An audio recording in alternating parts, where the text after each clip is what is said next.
Hello, hello, hello. Welcome back to Midlife Identity. I am Monica here. So, yes, finally, y'all can see me. I am on video mode today. So, yes, it's we begin today from now on. I hope to do most of video podcasts so that I can interact with you all and speak to you all.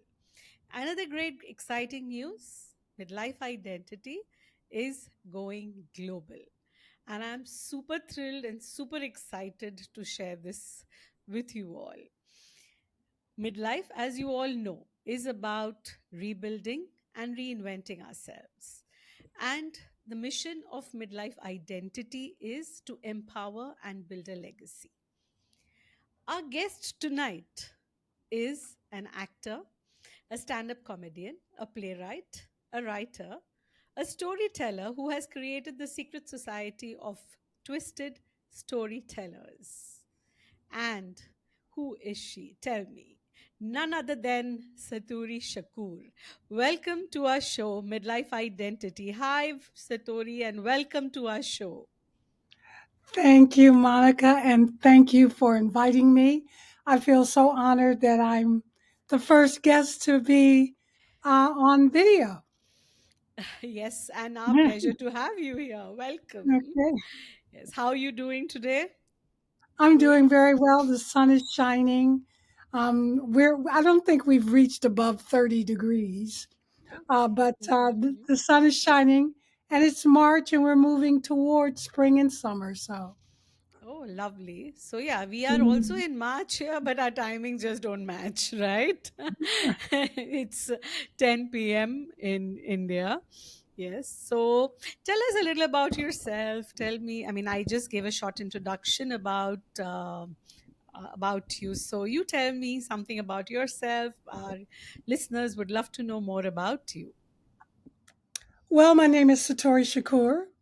I was born and raised in Detroit, Michigan, in the United States. I have lived in New York, Hawaii, Mhm. California, and in Canada, Toronto, Canada, before moving back to Detroit, Michigan. I am an artist, I'm a storyteller, and a social entrepreneur. And a social entrepreneur is someone that uh, approaches problems, social problems, in an artistic or creative way. So I didn't know that I was a social entrepreneur. I didn't know there was a name for what I did. It wasn't even something that I intended to do. Like, I'm going to be a social entrepreneur. I'm going to Mhm. solve problems, my social problems using my art. It was just something that I felt or that was necessary. You know, they say necessity is the mother of Of invention, invention. right? Absolutely. So, Absolutely. in the absence of an abundance of opportunities, Mhm. combined with impatience on my part to see the things that I dream of and envision, I want to see them in the 3D world. I guess I was compelled to become an entrepreneur, which means that I create opportunities Mhm. out of my environment, out of where I am, what I am, and all of that. So I wanted to. I started out in music as a Mhm. violinist. In college, I majored in voice, and Mhm. then I moved to New York to pursue a recording career, which I began to sing with the biggest rock band in the world, toured the world, and recorded with Parliament Funkadelic, George Clinton, and I'm one of the brides of Funkenstein. I moved to Hawaii to sort of wind down from, sex, drugs, and rock and roll, and Okay. and began to pursue what I always dreamed I wanted to do, which was to become an actor. So I went to the University of Hawaii at Manoa Mhm. and studied dramatic arts. And Hawaii is kind of like a small town for acting. Most of the there are no, I don't think at that time there was any professional theater, just community theater. Hmm. And I auditioned and found myself doing a lot of that. I created a TV show called Satori's Tea Room, and where I would invite guests on, much like you, Monica, and they would tell what they were doing, share some of the things they were up to on the island of Oahu. And when I saw the credits roll and I saw all of these people that were involved in bringing forth my idea and vision, I Mhm. was blown away. I I'm was blown sure. away I'm sure. that this collaboration involved so many people. And at our closing party, everybody was so happy. And I remember just saying, I love being a producer. When I moved to California, Mhm. I started the Black Avant Garde because I was going to learn, I was studying Hmm. or stand up comedy. And I was going around to poetry readings anywhere there was an open mic to practice my craft. And I would see so many fantastic poets and artists.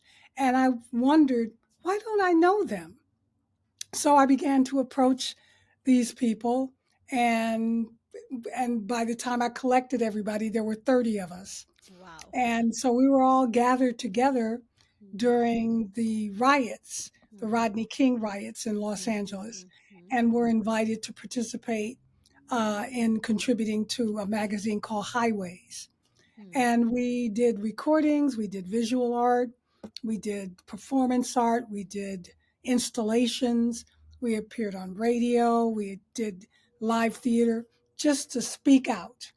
And when I moved to Toronto, I wanted to produce a play that I completely fell in love with. And as I approached the multitude of theaters in Toronto, their mandate said, well, we can't do your play because of this, or because of that, or because of this, or because of that.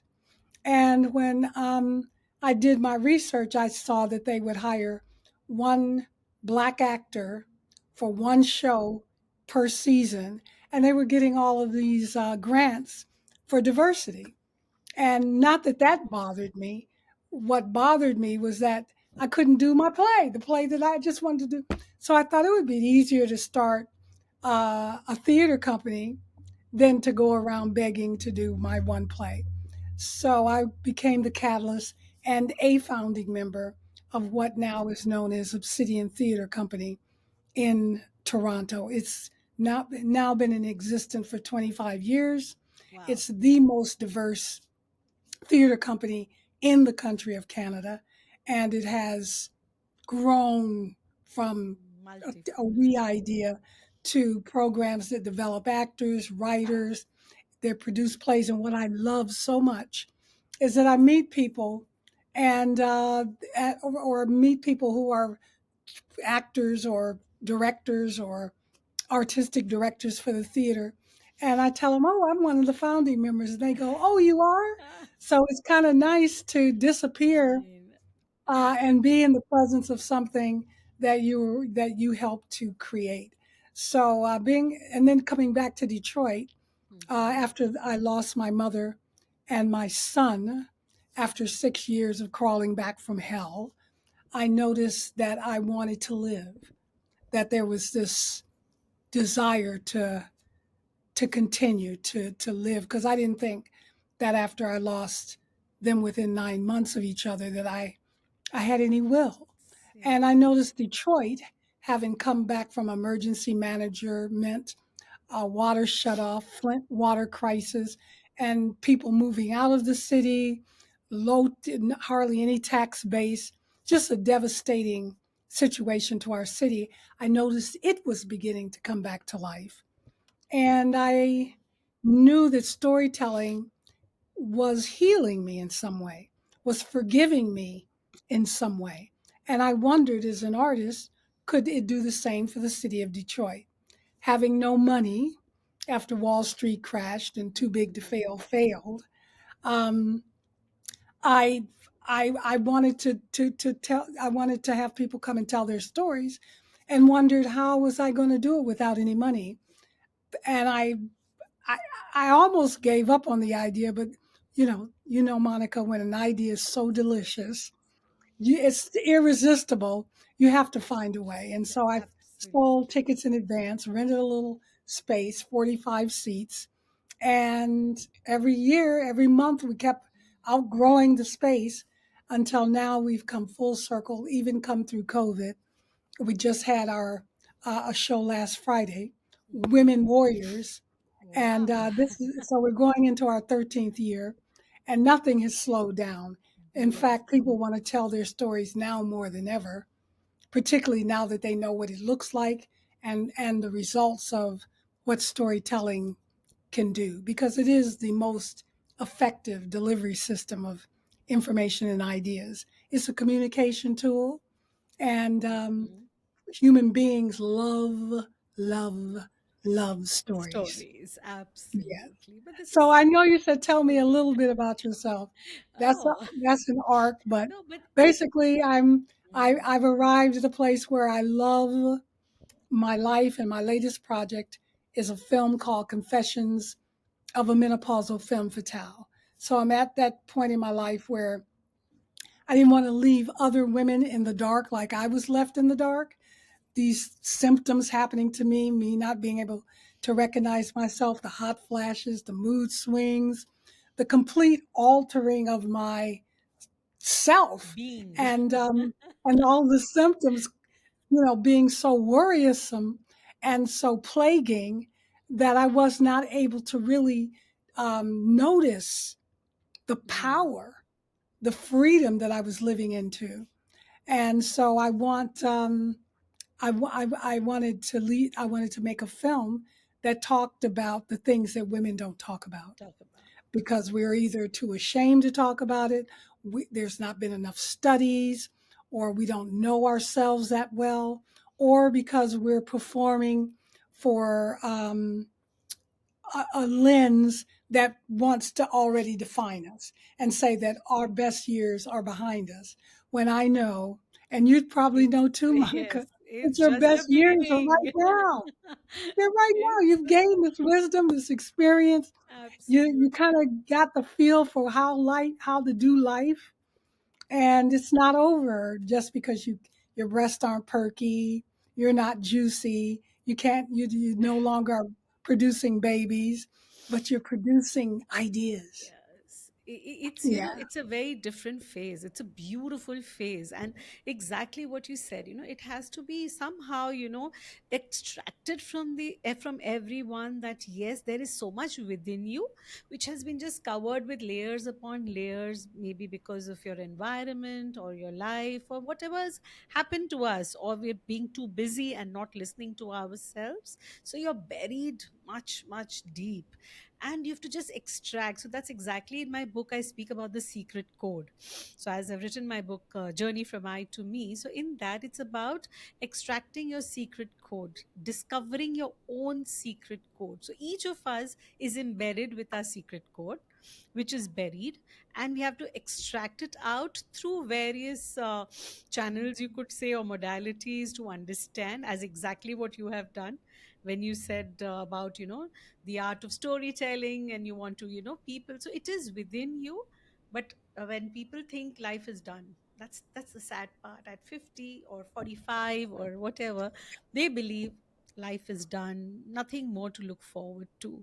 But as rightly you said, the wisdom, the experiences, and the stories we have to tell, right? Right, right, Yeah, so right. yeah, so tell me about, how did you get into these stories, or does it come just from within? It's the secret code, or it is you've developed over time? What happened? How into stories or storytelling? Well, I discovered that I'm a storyteller, because storytelling is kind of was for me is like breathing. So you don't notice you're breathing. You just are breathing. You just notice when you stop breathing, or your breathing is labored or Hmm, difficult. But hmm, I grew up in a family. I come from a long line of storytellers, old Black women from the Mississippi, Alabama, Jim Crow South. They hmm, were, for the most part, uneducated, but storytelling was the way that they conveyed or communicated with each other. So they were kind of masters and PhDs in storytelling. They would begin to tell a story, And I was like, Ooh. because I could see everything that they were saying. It Yes. was like having my brain make a little movie of what they were saying. And so it's kind of like if you speak French or you grew up in a Mhm. household in France and everybody speaks French, you You speak know French. it. Yeah. So I grew up in a household that spoke storytelling, so I spoke storytelling. It wasn't. I I guess I discovered that I was a storytelling, like that was a purpose, like Hmm. that was a service, like that was something that I could do and teach to move my life forward, and that had value, and Hmm. that I could build a platform out of it, and then other streams of interest. People wanted me to come in and teach people in their organizations how to tell story for different purposes, to talk to Congress or to legislators, to talk to health professionals about health disparities, Hmm. to get to know the people in their organization better for different reasons. It's storytelling is a user friendly medium. And for me to come Absolutely. speak about the power of storytelling, or go to high schools, and Hmm. teachers are like, I don't know whether students are gonna tell their stories. I don't know. And then I get there, I speak for a little bit, and every student is like, can I tell my story next? Can I tell my? So once they Right. understand what it is, Right. then they want to tell their stories, because storytelling is a way to be heard, to Hmm. really be heard, and to be listened to. And how often can we say we have really been heard by another? I And totally to be agree with you. heard and to be listened to profoundly is a gift. So, the soulmate of the storyteller is the story listener. Listener. And as a listener, you give that gift, which is to me a revolutionary act. But at the highest level, listening is love. Beautiful. So Oh right my. now you're loving me, Monica. It's beautiful. I'm telling you. So every word I'm actually trying to hold on to it. And when you're telling me, it feels, as you said, it's a gift. You're spreading so much of love. There is so much we can give, just by saying and listening, which is Yes, again very rare because I have seen most of the time nobody can listen. Nobody, and everybody has that need to be heard. Each and yes, every one wants to be heard, and there are very few people, or there are hardly anyone who actually listen. Everybody wants to be, before you just even finish it, and I have to share my idea, I want to say. And there is a time and place for everyone to share, but the but is always there, right? So whether you pun intended, whichever way you take it, it's always there, right? Yeah. yeah. So you would you share with our listeners about, so when you make storytelling so interesting, it's even narrating an incident is like telling a story, and when you want to weave it and make it fun and want people to listen to you. So now when I said, like, people want to be heard and people don't listen, but to make them listen to you or to be heard, what is that thing, if you could tell us a zing or a secret or a little that sweet sauce about how we can tell people a story? How do we weave it so that people listen? And either way, either way. So yeah, tell us. Well, first of all of us as human beings, we're story making machines. That's what we do. That's how we sort of interpret and manage and understand our experiences. Hmm. So we are making things happen, and things are happening to us. But without a way to understand it, a Hmm. thread or a story, they're just things happening to us with Yeah. no real way to organize it, to understand and to move and grow. So, uh, because everybody has stories, and stories that they can contribute to a larger group and make a difference, everybody doesn't know how to tell a story. in a compelling way, in a Mhm. way that will have people Yes. glued. So, storytelling is an art, Mhm. it's a craft, and it's a science. Now, it's an art because you have explored the craft to the degree now you have such a facility with it that you can create it's artistic. Yes. It's a science because our brains process storytelling. Once we tell a story effectively, our brains produce hormones, Mhm. oxytocin, dopamine, and these hormones produce this a sense of empathy. Mhm. And empathy is that human quality in us to understand, to sympathize, to have a heart, to Compassion. see the other person as ourselves. So the science part is automatic if you learn how to tell your story. Mhm. The art part is a development after you get a certain facility. It's the craft that people don't have. That's what I teach. So there are many tools, Mhm. but I usually start people out with three, which Mhm. is number one, have your story be simple.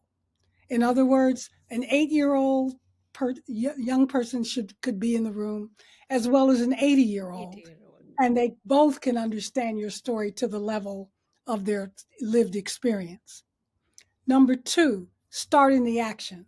I was driving down the highway when suddenly I hit a patch of ice and my car spun around and it was moving toward the embankment. And I wondered, was I going to die? Was I going to be injured in a car accident like my son? So, in other words, it's visual, Visual. it's I was action. I was just going to say, sorry, I'm saying interrupting here. When you said that, with this, I could actually visualize the highway, I could see the car, I could see it turning, and everything came just in front of me. Yes, sorry. Continue. Absolutely. I had to And tell you that's the that. action. Yes. That's action because if I'm driving, you're driving. If I'm cooking, you're cooking. There's an action that we're Action doing as together. human beings that once you put that action into the space, I can see it. Mm. Oh, yes, I'm driving. I'm thinking. I was reading a book. These are all actions. And so we need to start in the action Mm. because a lot of people want to lead up to their To story. the They want to story. say a Yes. whole bunch of words, and your brain is just like, Yeah. The when does the attention story span is start? not. When does the story start? Oh, action. Now I can get on the bus. The third tool is have some stakes. So, Mm. stakes, if you don't have any stakes in your story, that means what you have to gain, what you have to lose, life or death. Mm. If there's nothing that's driving your story, Mm. then it's kind of like an essay. It's Nothing very really dry. happens. It's very dry. Yes. So if you think of your favorite movie, any television show, Mm. there's always something at stake. And if there's a child in the story, the stakes shoot up. Yep. You know, it's like there's a movie called oh, I can't remember the name of it now, but they made three of them. And if you make a sound, the monster will come and get you. So Yeah. there's a little baby that the mother has this newborn baby, and babies don't understand they got to be quiet. Mm. So the whole time you're on edge. Is the baby going to cry and the Right. monster's going to? It's come. So those are the stakes. I've got to be quiet. I can't step on a twig. I can't let anything drop. So if you think of your favorite movie, there's always something to lose or to gain. If I'm not able to get to the hospital in 5 minutes, I'm going to bleed out. If I'm not able to, um, if I don't take these fertility drugs, Mm. I won't be able to have a baby. So there's always something at stake, and with Something having edgy. something Edgy. something yes, and that makes you want to stay. with the story. What Is she next? gonna is she gonna have the baby? Will she make it to the hospital? Will the baby survive? Um, these are the kind of, even in comedies, there's something at stake. Will I get the man? Will all the will we get married? Will, all of these questions get answered through the course of a story. So if we can use those three tools, start in the action, have some stakes, have the story be simple, because Mhm. simple means you're walking in my shoes. One step, next step, simple, simple, simple, simple, simple, simple, simple. Even if it's a complicated, complex story, the Hmm. steps that we take are one at a time, simple as we build. So Right. that's where I start everybody off in the story. I ask three questions to get us started. When does your story start? Mhm. 3 years ago, 9 years ago, in 2011, where were you? I was in Dubai. What were you doing? Sitting on the beach, having a martini, and then you go on with the story. Fabulous. So, Yeah. along with your story, we would love to hear about. We spoke about the hormones as well, right? How Yes. they go all for a toss, and midlife is all about hormones going for a toss, and all the what do you say? All the packages coming along with it. And in your Yes. story form, you have spoken about menopause a lot, as you mentioned that when you had those signs and symptoms and you did not know where to go, because people really don't speak too much, but I think a little has changed now. I mean, I would just differ it a little here, because what we see on the internet and all, a lot has changed, but yes, at the same time, there are many people who are not even aware about it. So it's both the ways. It's both the Right. ways, wherein people are not too much aware, and some people are so aware that maybe a simple symptom or no symptom is also menopause. If you're Hmm. angry, it's menopause. If you are depressed, it's menopause. Maybe it's not even connected to it, but too much of overload information also builds that everything is related. So there's always this joke when we as a couple, any couples would have a fight. Please let it go. I'm in menopause, so it's fine. So I mean, Or menopause babies, oops babies. yes. So I mean, this is something which is everywhere, and Yes. suddenly I see menopause is, I don't know, what do you say, underrated or overrated? Let's get it from you. Is it menopause underrated or overrated? Overrated, yes. No, no. I Okay. think it's underrated because think about it. Hmm. I think the 20th century was probably the first time women lived to be 50. Hmm. They didn't live that long. Maybe maybe royalty lived that long, but there weren't huge groups of women living that long. Work was hard, diseases, we didn't have the medical kind of remedies. So women didn't even reach the stage of menopause to even know that this was waiting for them had they lived. Hmm. So 20th century is when women started to live longer, and now we're in the 21st century where not only are women living longer, they're living with knowledge. So we Yes. know how to take care of ourselves. We know what kind of food to eat. We know that we should get our rest. There are medical remedies. We don't have to be old at Right. 50, 60 years old. And so we're now encountering what is known as menopause. So I think it's been underrated because the medical community has not even didn't even start to study menopause until 1993. So think of it. There has not even been that much research done, and every woman is different. So Yes. my symptoms may be completely different from your symptoms. Like I talk to a lot of women. Oh, I didn't have any of these symptoms. I had no hot flashes. I had no. And she says, and then she went on to talk and said that she was taking care of her husband. He had Hmm. a health issue, and that she hadn't had any sleep for 3 years. I said, that's menopause. Menopause. Okay. Yeah. Oh, so we don't know enough about it. to even become aware that that's what's That happening to is us, exactly true. and neither has have doctors. So when you go to the doctor with symptoms, Hmm. they are often misdiagnose you Hmm. and then give you remedies that don't address what it really is. And there have been a lot of horror stories about misdiagnosis. So we're just now raising our voices as women, because now the largest demographic of women in the United States are women in some stage of menopause. Hmm. So Right. we're talking about women 45 and over. Oh. And you talking if you're talking about a woman who's 45 and over, you're Hmm. talking about CEOs. You're talking about grandmothers. You're talking about presidential candidates. You're talking about governors. You're Hmm. talking about some of the most powerful women to have walked the planet. You're talking about some of the wealthiest women who have walked the planet, knowledgeable, educated women. And they want to know, they're demanding that we address this issue because it's affecting the quality of our lives. Lives, absolutely. It's affecting our health.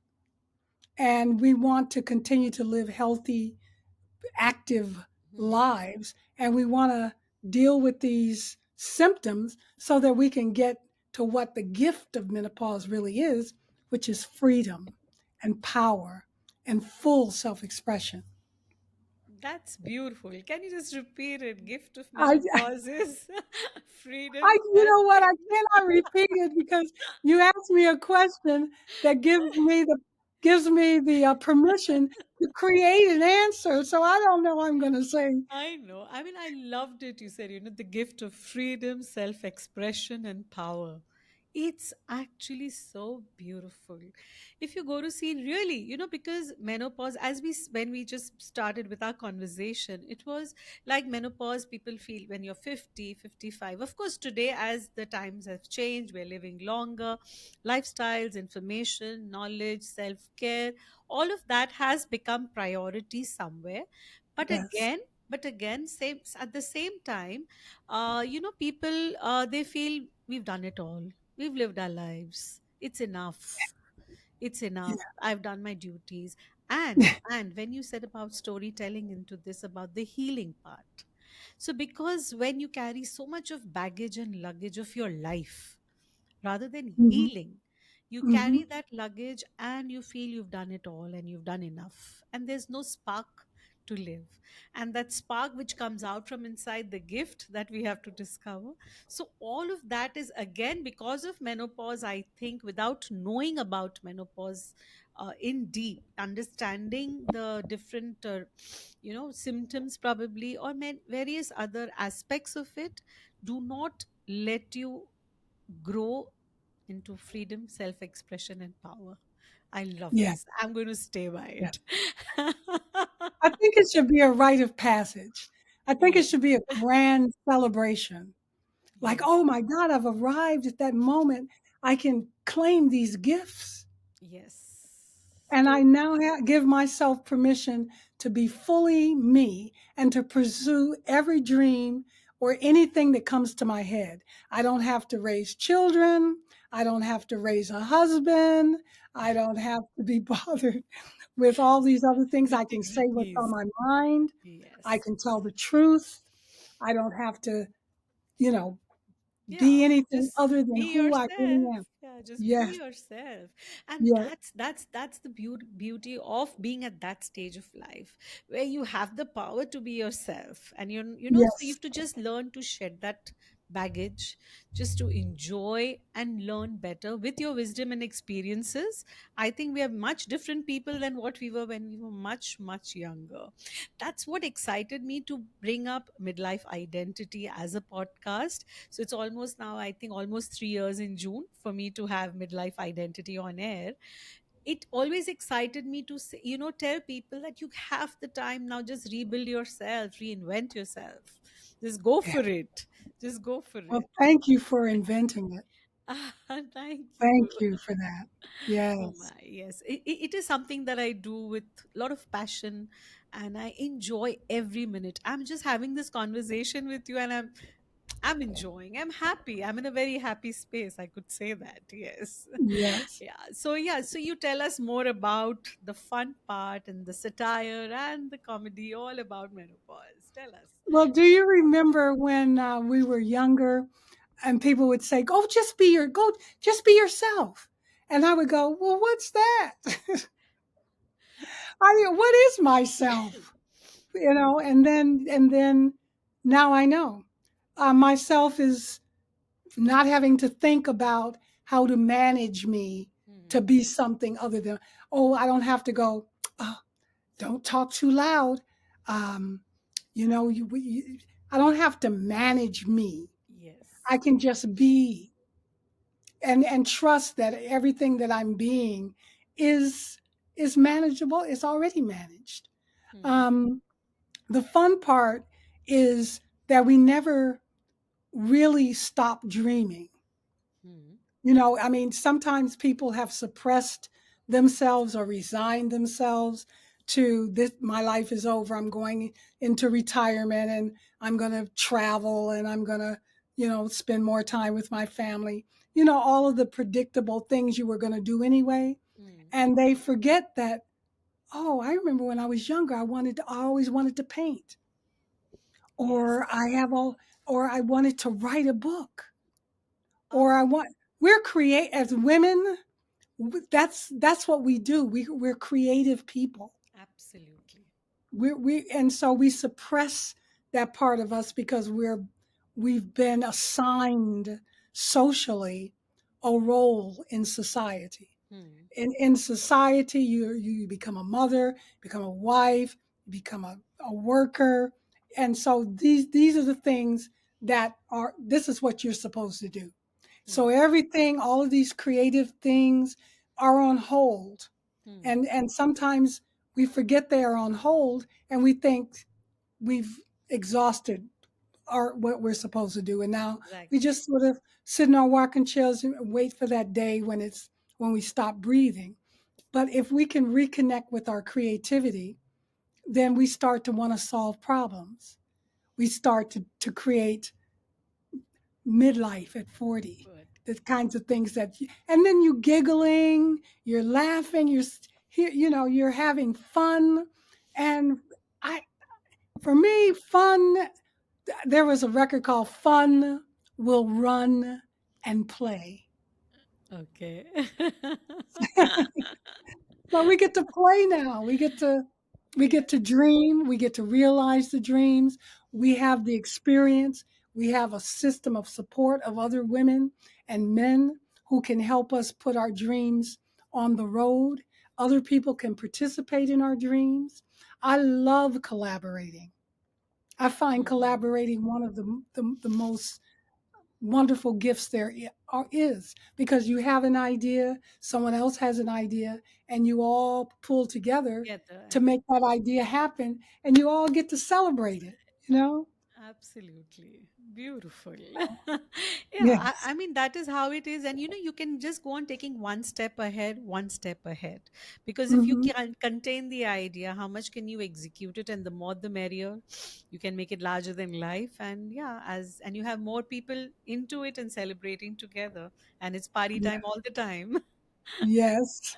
Keeps you active. And even though as we grow older, we start to run into more health issues and challenges, Hmm. but we can address those challenges without feeling depressed about our lives. Absolutely. The challenges become something to overcome so we can keep popping our ideas. I remember being diagnosed with breast cancer, or I was on the table getting a biopsy.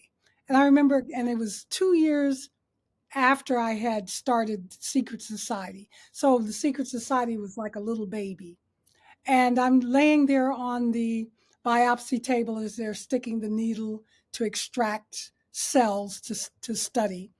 And I'm thinking, well, what if they diagnose you with breast cancer? What if you have to get a mastectomy? And then the first thing that popped into my mind was, I'm going to have to find somebody to run the secret society twisted storytellers. Or what if you die? I'm going to have to find somebody to continue the secret society of twisted storytellers. What if you have to get a mastectomy? Then I'll become like an Amazon warrior, and when I aim that bow, that breast won't be in the way for me to hit my target. And then I caught myself thinking that way, and I was like, "Are you crazy? You could have breast cancer, and you're thinking about this idea that you brought into the world."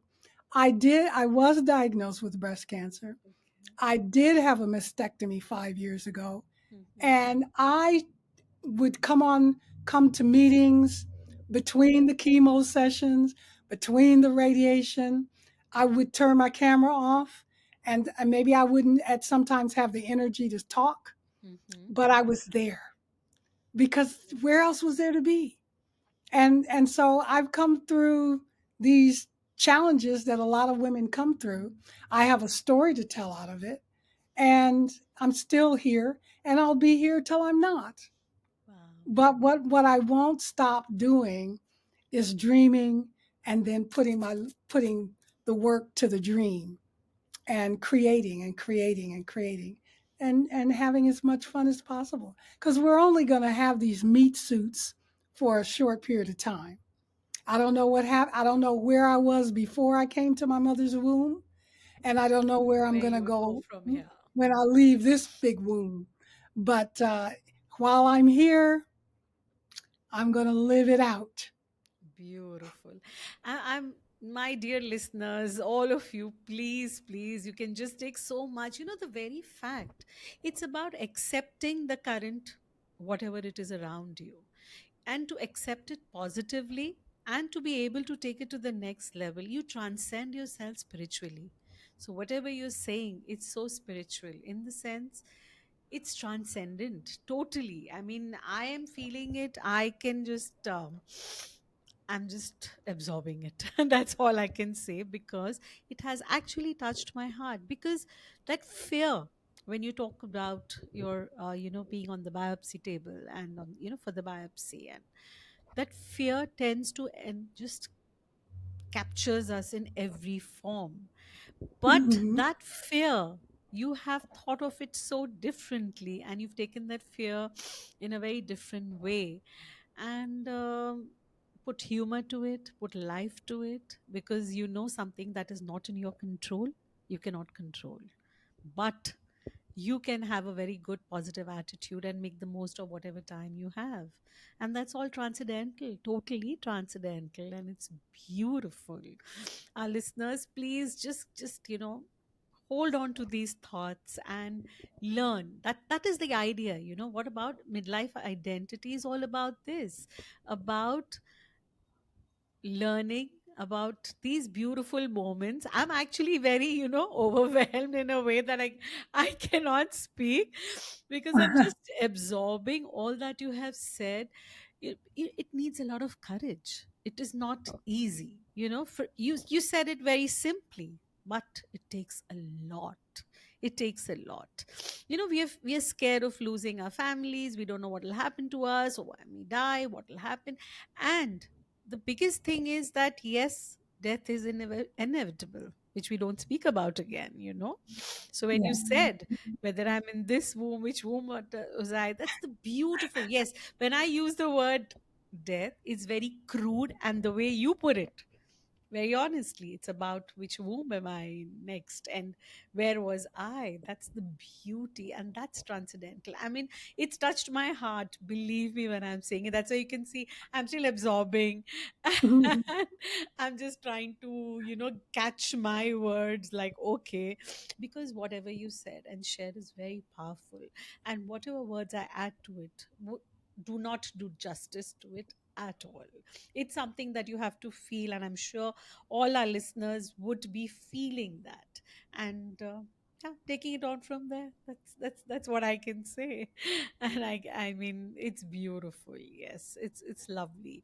So but then the mind, so you have to train your mind to think that way. Okay, so if some situation has come in, train yourself to be accept it, make it fun. And yeah, I think we have to just train ourselves, which is again not very easy, but yeah, we can do it at this stage of our life. I think we can do it, right? It's one day at a time. Like when people think of the word cancer, they think of death sentence, and Yes. it's not. It's a one day at a time. Oh, you have cancer. The shock of it. Yes. And then what are the treatment? What's the treatment? Well, you got to come in and you got to do that. You come in and you do that.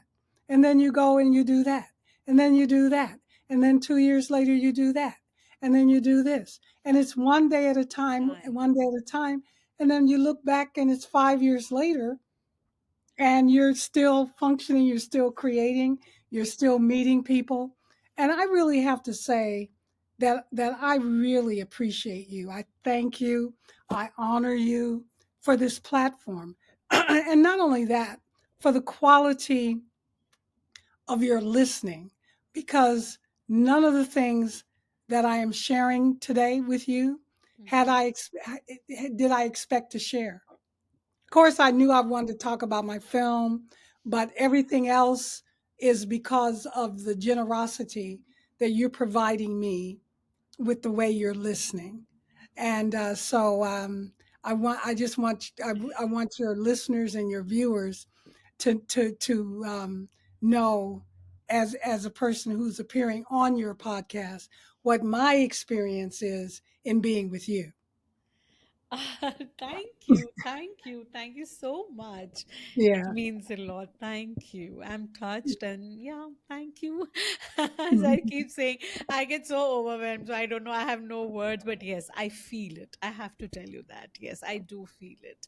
It Yeah. is, so the very purpose is that all that what you shared, it is people have to learn from that. That's what this platform is all about. I'm learning so much. It's about, the fun element. So when you get a little dowdy, I'm going to only think of you and get into that fun mode. And this particular trait which you have, this trait, my sister and my brother, they both have this trait, and they speak, they just rattle off in fun if at any situation. And I keep looking at them. So yeah, I think I'm going to start doing the same. Yes, why not? It is amazing. It is beautiful. So, this is the strength we derive from. And I think we derive strength from each other. When we listen or we share or we see something, that's where we derive our strength from. And that is very important again. And that's when womanhood, communities, and all of this play in a very important role, right? For us to be Yeah. here and be able to share something. And many a times people feel very victimized. Why me? It has happened only to me. Nobody else is going through. I'm the chosen one. And sadly, they blame dear Lord has chosen them. And, Yeah. why are they going through all of this? Or, they go back in time, back and forth, and you lose the present moment.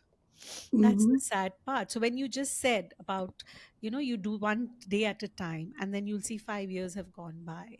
But if you feel into that victimized mode, you lose that present moment also. And you don't even know whether you'll go the next 5 years, or when you go into the 5 years, you say you lost every day of those 5 years. So Yeah. it's about just being in the present moment and accepting it, and yeah, being grateful, having gratitude. Maybe some people must be suffering much more, for all it's not small, but gratitude for even having s- being able to breathe on that particular day. I think that And matters too. gratitude is really important, to find the gratitude in whatever it is that's occurring. To be able to find that, and so, gratitude sometimes becomes overwhelming. You can find yourself listening to some piece of music and it will cause tears to Yeah. roll down your face. And that is gratitude, or a sunset, or just I'm people look back on their lives and some of the challenges of their lives, and Mhm. some of them are really scary, and you can look. I remember my son saying when he had the brain injury, and it changed him, I mean. And I remember him saying, "Ma, I'm really grateful that I this happened to me, because the bad part of me is gone. There was no bad part of him, but there was anger, teenage anger, and he didn't have that anymore. So to be able to find that in the most negative, or what we call negative Oh, state of circumstances, is to mind. transform yourself, your spirit, and the circumstances, as you say, Yeah. shifted from victimhood to victor. Yes. And all of that is available in gratitude. Absolutely. I mean, it is amazing. So that's exactly. So when we speak about midlife, menopause, storytelling, putting all of this together, it is about challenges. Circumstances are always a part of our life. At some Yep. stage or the other, all of us go through different kind of challenges. Something or the other comes up. Yep. But for us to focus on ourselves, on our talents, on that secret code, or that something gifts that we have, I think if we focus on all of this, the challenges will keep walking along. But when you focus, it is a bigger picture, it's more transcendental, it's more it's you talking with your spirit, and you work through the spirit, through your soul. Mhm. You are working with the society, for the society, having an impact. We can do so much and co-create, and just live a beautiful life, then be it menopause or be it any other challenge that we face. So yeah, Yeah. aging cannot be as what do you say, a punishment. Aging and menopause and taking life forward can be fun, and I'm Yeah. sure who else better than you can tell us about all the fun that we can have Yeah.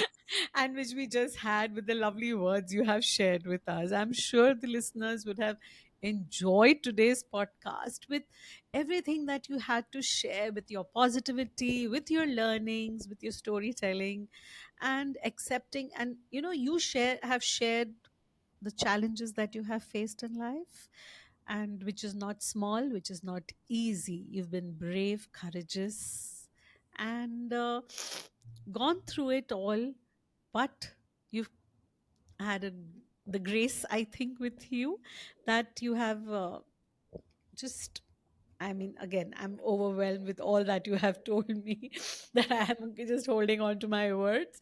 Yeah, it's about how you have given it a nice twist. Okay, let's make it lighter.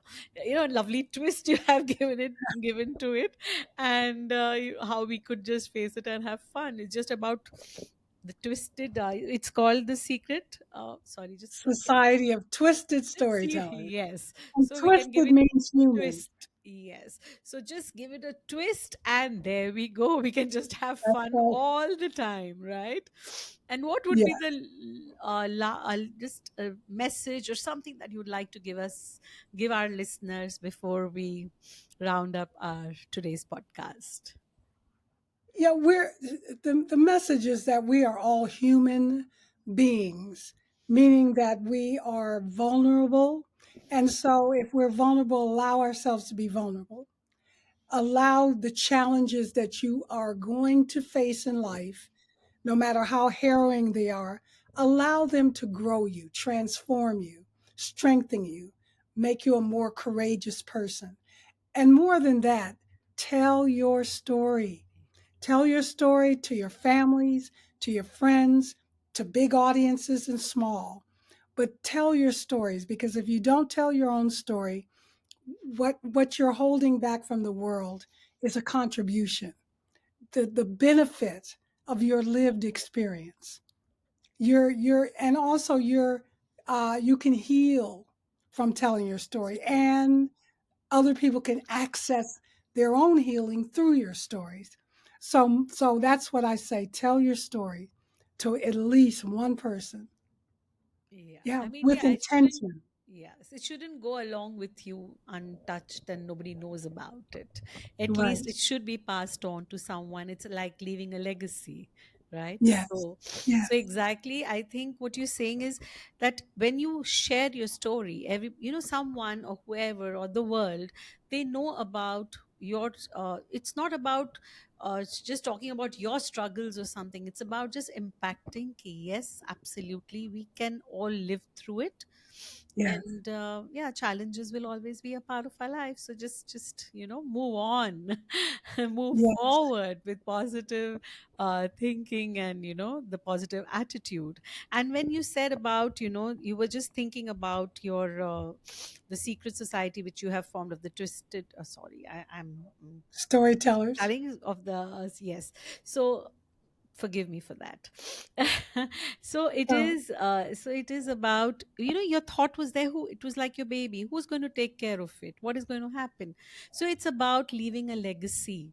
That is what it is. Just leave a mhm. legacy which can be taken forward, and everybody and every generation is going to learn from it.